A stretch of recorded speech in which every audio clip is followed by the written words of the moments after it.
Les chiffres établis par l'Organisation européenne de sécurité aérienne, Eurocontrol, indiquent que la catastrophe volcanique qui a provoqué la fermeture des espaces aériens du 15 au 21 avril a entraîné l'annulation de 100 000 vols et a empêché 10 millions de personnes de voyager, dont plus de 5 millions à l'intérieur de l'Europe.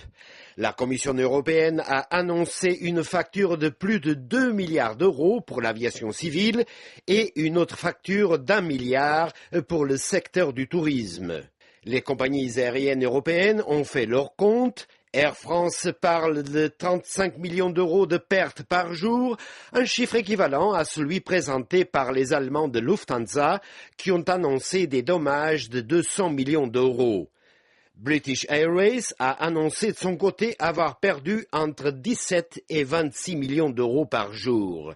Face à cette situation, la Commission de Bruxelles s'est déclarée disposée à autoriser les États à verser des aides exceptionnelles à leurs transporteurs aériens qui s'inquiètent aussi des tarifs du pétrole.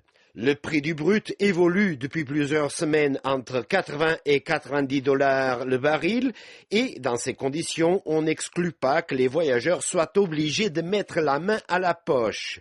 Selon une étude réalisée par le site comparateur de prix Quel Coût et par le cabinet britannique CEBR, les prix des billets d'avion pourraient enregistrer cette année une augmentation de 5,2%, voire même de 11,5% d'ici à 2012.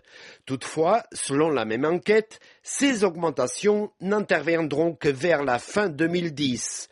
Pour le moment, les voyageurs pourront donc partir calmement en vacances.